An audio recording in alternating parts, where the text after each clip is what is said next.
As usual, another great game here at the Breslin Center for the state championship. Panthers on top by 4. You know, one of the greatest games in Michigan high school basketball history is the 1949 Class B title game between Coldwater and River Rouge. That game showcased a battle between two future coaching legends, Floyd Eby and Lofton Green. Here's Shireen Saski with more.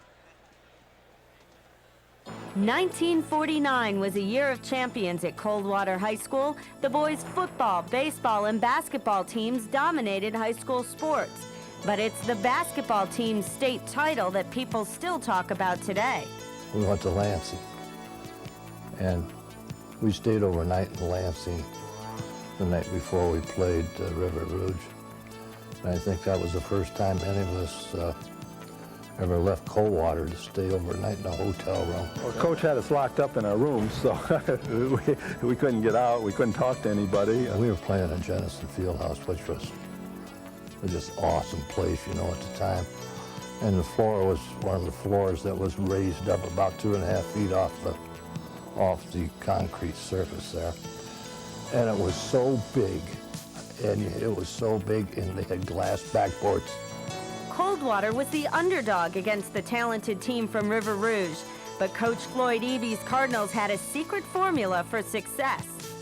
We would press the full court, press, run, press. It was a case where I used a zone, 2-2-1 zone, with Stover out in front, and they could guard the hot man was in any area, and he would chase the ball, the guy that had the ball. To this day, I could go out and we could play it. I can't describe it to you. I can't show you what it was. It just was, you had to learn it. In the end, the Cardinals walked away state champions. Coach Eby's style of play not only baffled opponents, it revolutionized the game of basketball.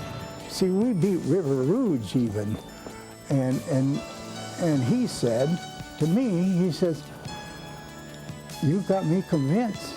You got the style of play that I should be using. That's the way it should be played." I said, "I think that's the way basketball should be played, Lofton." And he says, "Well, yeah, I do too." One minute you could be a guard, the next minute you could be technically a forward, and the next minute you could be a center. Well, one of the secrets that opposing coaches came up with was try to get the ball in bounds real quick so our press wouldn't get set up. Well, Rex made the layup, the guy grabbed the ball, threw it in, Rex grabbed it, put it in, did it again. Rex grabbed it, put it in. There was 6 points in 6 seconds. Opposing coaches not only had trouble trying to break the press, but they also had to contend with Coldwater's fast break and their one-handed jumper. Back in those days, you stopped and used 2 hands, okay? And you know what, we wanted to run so hard that you kind of drift forward and take steps, you know, nothing like that. So I said, just jump in the air and throw it one-handed.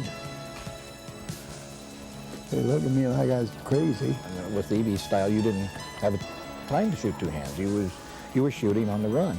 They had to be in shape. And that's one thing I insisted.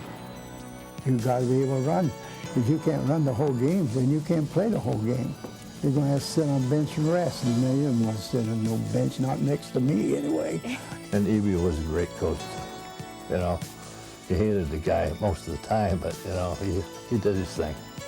You know, you got to respect a man like that, you know. You work hard for him. Do anything you want, you know.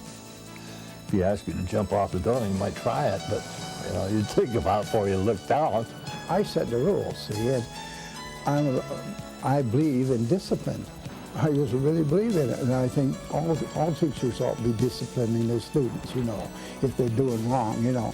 And I had training rules that you wouldn't hear about today, but not once.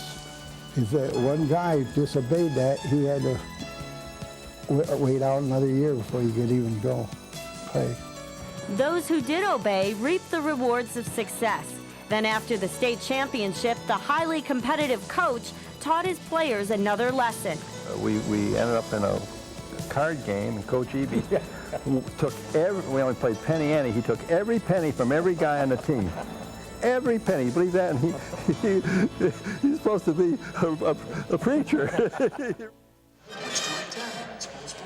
Well, that's great stuff, isn't it? Coldwater beat River Rouge 49-42 in 1949. That 49 Coldwater Ball Club honored here. River Rouge would have to wait until 1954 to pick up their first of 13 state championships. They got a shot at 14.